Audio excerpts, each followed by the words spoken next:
Good morning, you guys. FSC Trucking. Woke up here at the Sapp Brothers at exit 120 on 80 in Pennsylvania. It was this Clearfield, Clarion, I can't remember the name of the town. Anyway, that's where we woke up. Made it down over to here.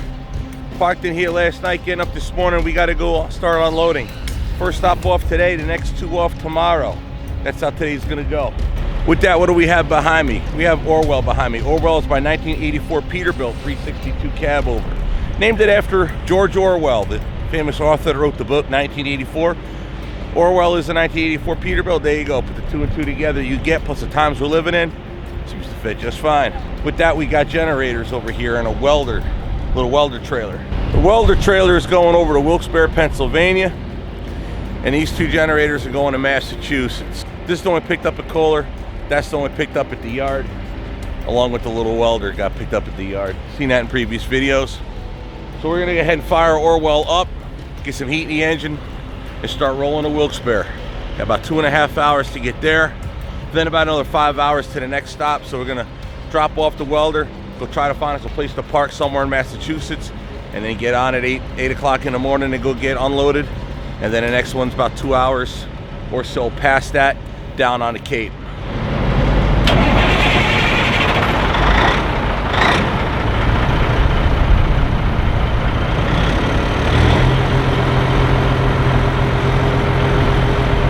Like that 400 horsepower Caterpillar power comes alive with a twist of a key and a push of a button.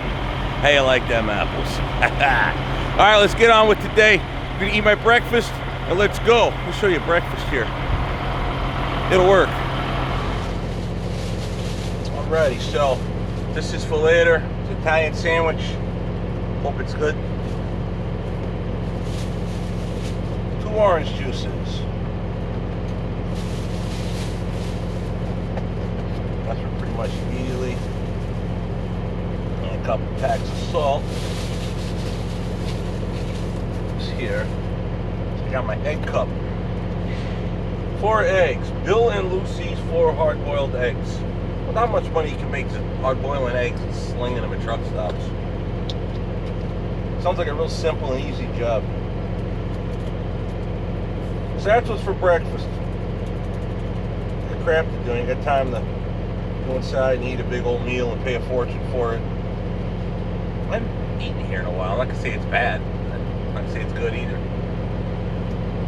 I just eat my egg cups. Now yesterday I stopped at the Loves, both in Russell, Illinois, you know, north of Chicago, right at the Wisconsin line, and in Edon, Ohio, or Eden, Ohio, whatever.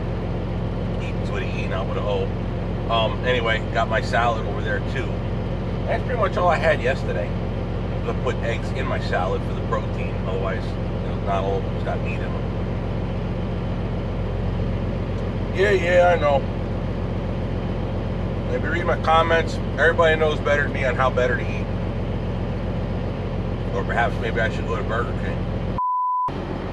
Alrighty, boys and girls, let's get her moving. On to Wilkes Barre. Got my paperwork done, logbook caught up. I'm ready to go. I haven't said it in a while. Go ahead and hit that like and subscribe. I'll hit that brake knob. Let's get trucking.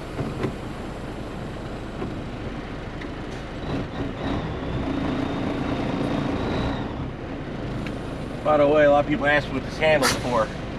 It's a trolley valve.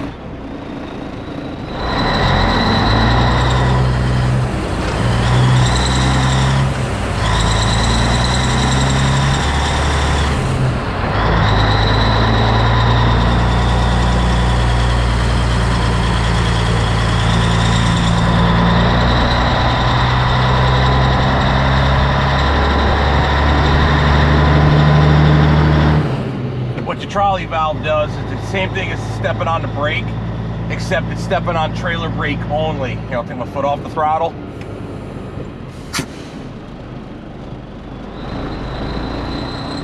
That's how it works. There's no ABS on these trucks. I know most of my subscribers probably don't have trucks that have that, although probably a good amount do, but I know a lot of these baby companies, they don't know how to like properly spec a truck for a driver that knows what they're doing. sad thing is probably all these drivers, if trained properly, would handle it just fine. Anyway, the whole idea is that if you're in a tractor jackknife, in other words, if the tractor is sliding and the trailer's still going reasonably straight, you can yank down on that valve and then you can get it tugged straight, you know, you can tug it straight back.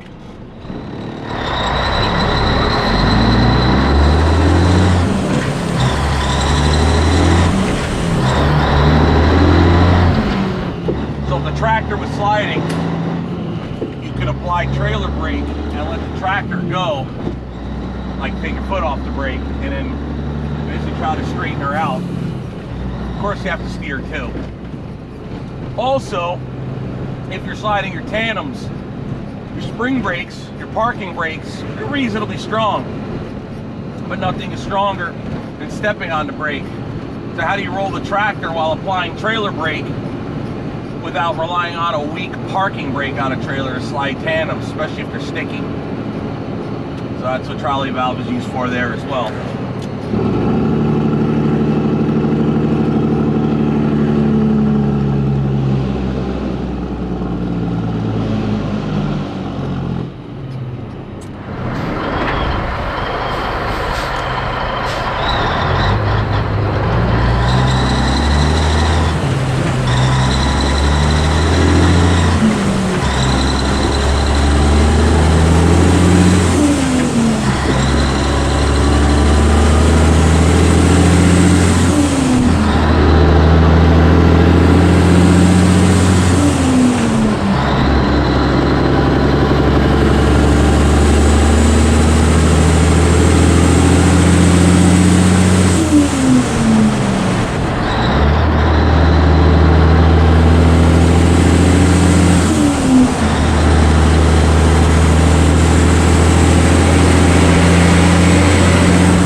thumbs up. If you like any Cabover.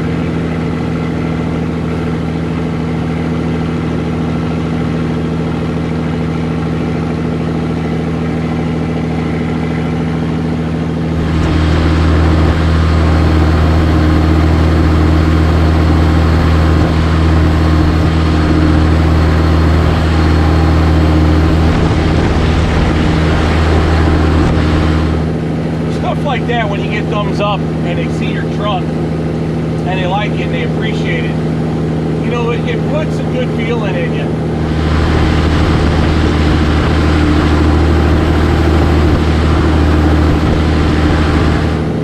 Most of you probably don't know that before the channel got big, it was an automotive channel, and I had put this truck together and ran it, but I never did any filming with it. I never thought to it. My thought was to keep YouTube away from the trucking and work the shop. But then when COVID hit, there was no more shows, so I did a couple of vlogs with the truck. After I rebuilt the engine, Matthew ran with me a couple of times, and this was during the pandemic, but it was real bad. So trying to throw some content out there, that's all we were doing. And it worked real good.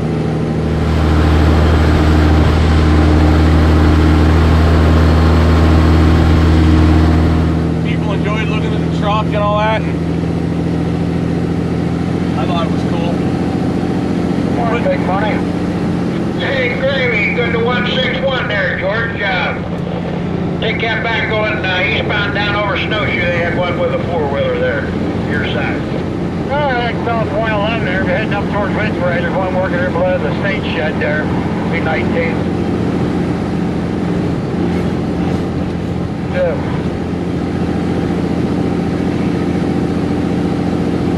dump trucks and coal buckets are talking back and forth. One lane, one lane, going the other, obviously. So yeah, before the channel was around, you know, I got a lot of comments and compliments on the truck. Just the fact it's an old truck going down the road. I always enjoyed that. It made work not as unpleasant. And I hope that me doing this and filming it, you know, gives you guys the idea that, hey, maybe I can do that too.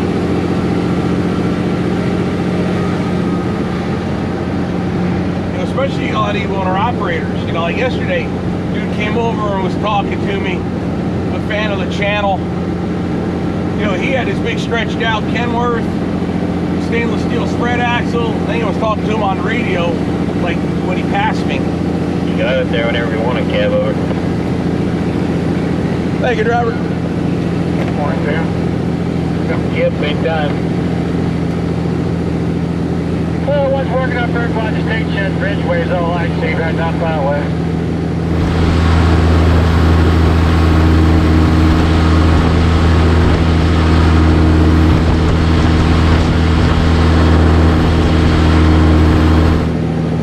I just think older trucks are better. I've been talking in the news about, you know, the DEF, diesel exhaust fluid. I haven't ever needed it except for when I had that Kenworth for a very short period of time when my transmission went out. That's it. I haven't needed it before, so Orwell will never need that. So if there is a shortage, I'll be running. It's either that or guys taking chances with delete kits. That's it. Or older trucks. They're simpler, they're easier to keep up. It's just the way I see it. I'm not the only one, so take it for what it's worth. If you can do it, do it. I hope I encourage some more people to get some old trucks out there and start working on them, and then start working them.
So I got off 80 at Berwick. They came up Route 11. Still on Route 11. We're getting ready to get off here and make our delivery.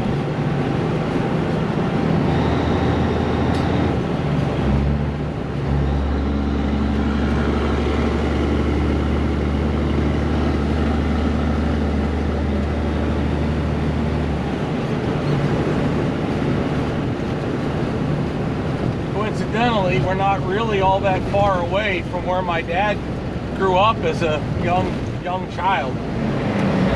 Yeah, my dad went through middle school and high school in New Jersey. He was like 7 or a little older when they moved out of here. But they would come back to visit a lot, obviously, so he's got some really wonderful stories, you know, to tell about this area. And I, way back in the day, made a video from the coal mine, the colliery, where my grandfather used to work, which is no longer there.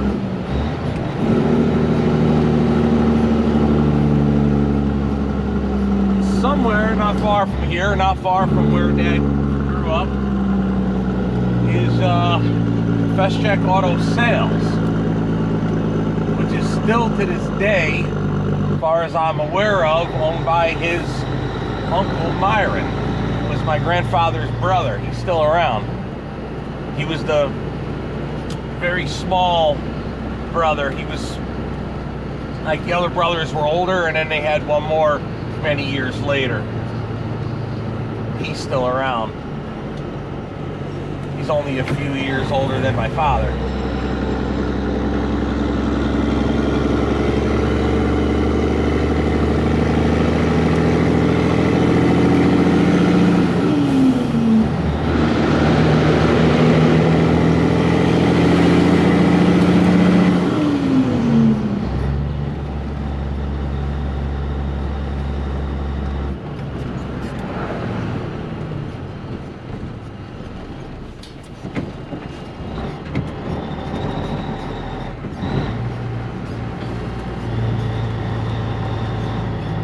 Almost drove right by it. I thought it was further down the line.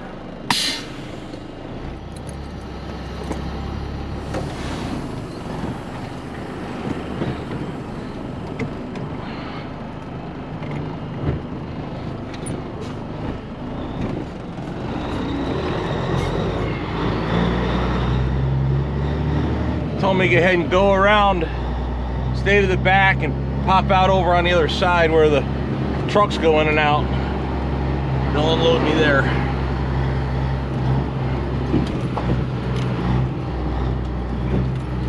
I have a hot out, but it is humid. Welcome back to the Northeast.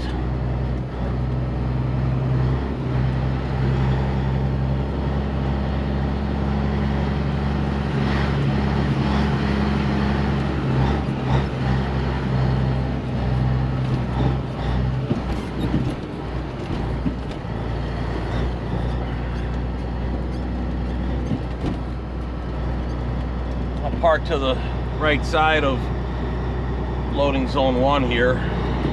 That way the forklift can access me from either side.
all ready for you. I saw those two big generators. I got a little worried. I don't think we have any big ones. Ah, you never know. You might be surprised. There, I'll hop up there and grab it.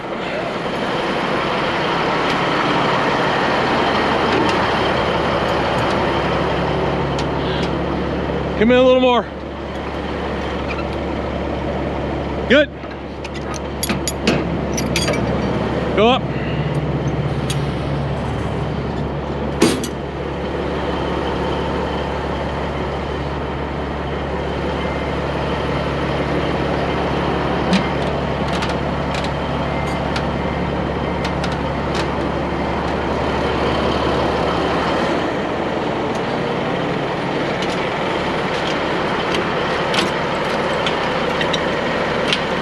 You got something you want me to sign? Oh, yeah.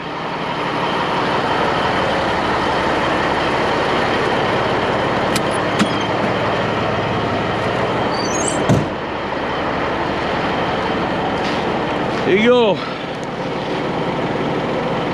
Right there, a consignee, and anywhere on the bottom of a large one will do. Excellent. Those are yours. That one's yours. Have a good one. Excellent. Thank you. Have a great day.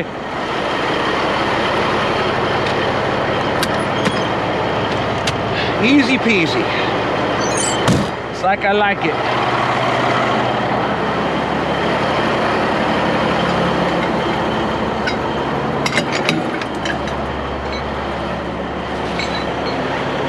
This is one of the reasons I like flatbedding. If you ever pulled reefer long enough, people that don't do this or do this in this country, you haul groceries, it's like you got to pay them to unload your truck, and they are so miserable. God forbid they get their freight that they ordered. They are so miserable. Flatbed work, they're almost always happy to see you. Even in the case of the ports, at worst case, they just don't care.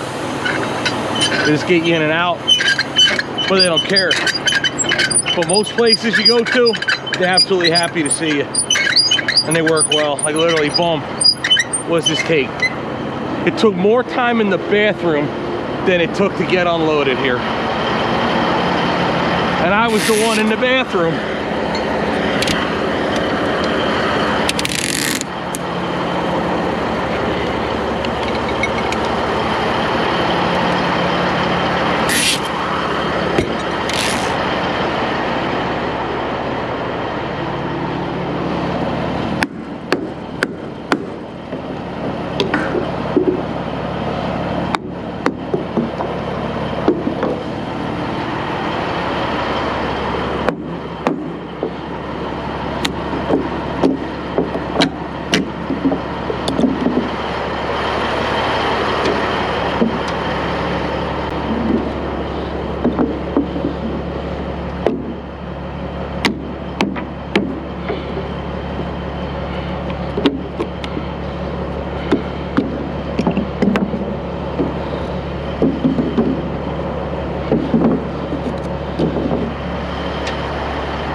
Nice and easy, as Repo Nut used to say. On to the next.